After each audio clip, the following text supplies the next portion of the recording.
D'abord, merci pour cette intervention et surtout cette adresse dont on comprend qu'elle est aussi adressée aux personnels politiques. Ma question est très simple. Aujourd'hui, au niveau colombien, on voit que la loi qui met en place la régulation au niveau du médical est quand même très bien réalisée.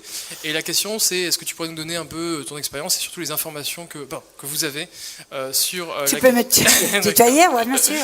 Et du coup, la question est très simple, c'est quelles sont les informations que vous avez sur la mise en place de la régulation, en tout cas pour la filière médicale en Colombie, quelles sont les avancées, et est-ce que c'est un modèle qui pourrait être utilisé en France? Voilà.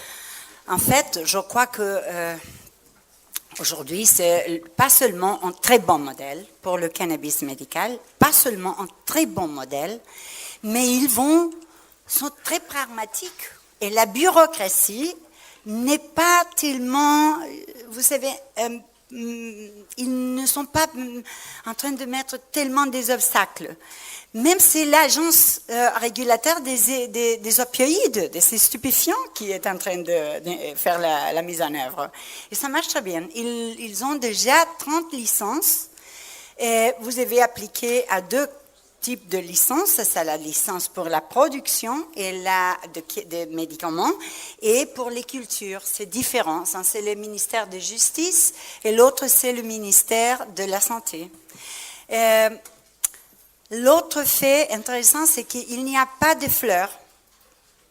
C'est seulement produit final, naturel, de cannabis naturel, mais il ne doit pas... Les fleurs et les extras, les concentrés, sont seulement pour l'exportation ou pour le vendre à les compagnies qui sont en train de produire des médicaments.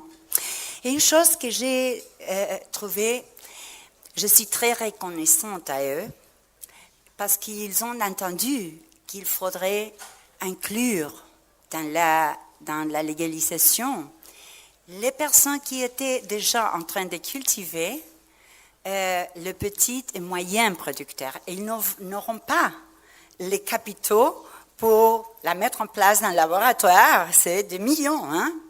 Alors, ce qui oblige la loi, on a dû penser, parce que la Colombie a beaucoup de producteurs, mais aussi c'était la façon d'enlever la main-d'œuvre de narcotrafiquants, parce que des personnes étaient exploitées, en fait. La loi oblige tous les licenciataires d'acquérir au moins le 10% de la matière première à des petits et moyens producteurs. Et ça, c'est la façon de les inclure en la légalité et créer la culture de la légalité, mais aussi de les aider à s'en sortir de cette situation très grave, sociale, politique et violente, du point de vue de la violence, très grave. Alors, ce sont des aspects vraiment très importants. Et le gouvernement est très concerné et ils sont en train de promouvoir l'éducation médicale. Il y a déjà quelques universités qui sont en train de proposer des cours. On m'a demandé de préparer un. Et aussi la négociation avec les populations indigènes.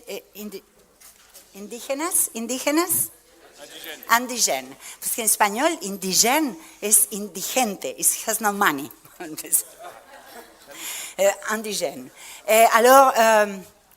c'est très intéressant. Il faut que tous les partis du pays commencent à travailler ensemble. Et ça, c'est un de mes plus importants conseils pour tous. Travailler ensemble. Tous les aspects doivent être représentés à la légalisation. Pas seulement si c'est dangereux ou pas, c'est tout. C'est les aspects sociaux, culturels, médicaux, scientifiques, politiques, sécurité, tout ça, agronomique, biologique, chimique, et tout doit être inclus. Merci beaucoup. Merci à vous.